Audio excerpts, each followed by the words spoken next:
So I'm going to ask now for Rob Moir to come and to speak to us from his perspective on the economics of the value of university in the community. Rob?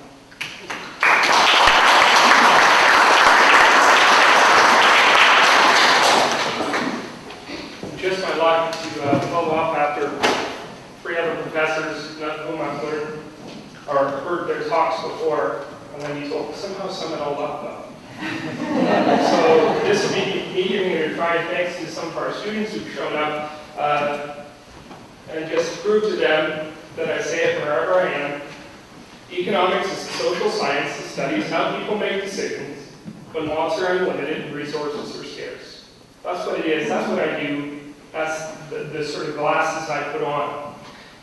It's not necessarily about making money. We study why money was made, in fact, not necessarily to make a lot of money.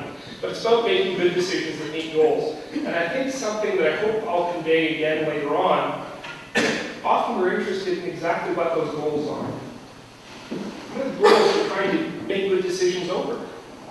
And when we look at those goals, how do they interact with other people's goals?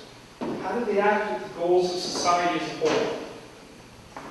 I'm going to start out with the sort of the bare knuckle, crass details and move into a more esoteric, philosophical discussion, I hope, towards the end. University degrees lead to higher salaries. We can feel good about this, bad about this, but the reality is, you go back to the 2001 census and take a look, I've got the data here, it's true. It's true across the country, in every province, in every major census metropolitan area. It's true. Of 13 provinces and territories, New Brunswick has the 3rd lowest share of the working age population with a university degree, with 16.2%. We're near the bottom. I can't see how shutting the university down fixes that problem. New Brunswick has the 2nd highest share of the working age population with high school or less, over 53%. The Self-Sufficiency Task Force itself identified low wages in New Brunswick as a major problem towards our future economic growth. The number they gave there was 20% too low, is what they said. A university degree doesn't mean that a person is better. As an economist, I get sick when we keep measuring people by the money they make.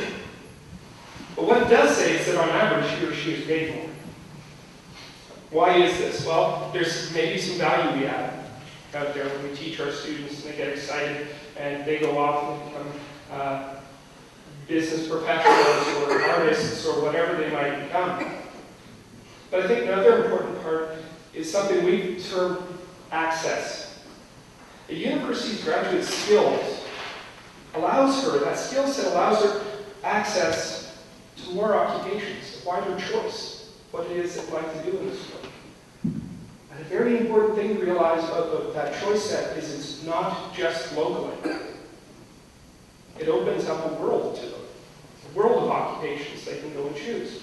And that means they're very internationally and nationally qualified. Somebody else wants to hire me for a higher pay, I can go there if I want. Why are many of us here? Because we love it here. And you're going to have to pay me a big chunk of change to be willing to leave. But that's crass. University education does more. There are spillover benefits. This is something economists, I find, we don't discuss enough of. Spillover benefits to society. A highly educated workforce draws higher paying jobs to a community. These higher paying jobs draw additional businesses to the community. And this has a multiplier effect. It feeds that on itself. More people want to be in the community, more businesses open up, they create jobs, more people move into the community. UNM, University of Moncton, they estimate a multiplier about 2, meaning for every dollar you invested in the university, you generated about $2 a month in community for business.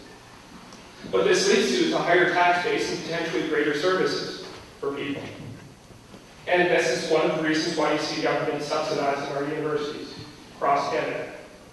Take a look at the Irish example, and we all hear about the Celtic Tiger and how it's grown.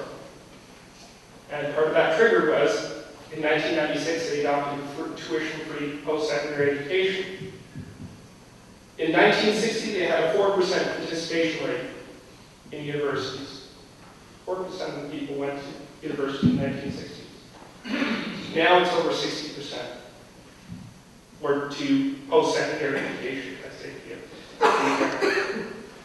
When free tuition was introduced, and I think this is a very important thing, and it really speaks to what could have been a visionary document, this post-secondary education report. When free tuition was introduced, there was a 40% increase in enrollments amongst poorer students. Man, think of the lives that have changed. This isn't just Ireland, though. It happened in Sherbrooke, a little town that started to close.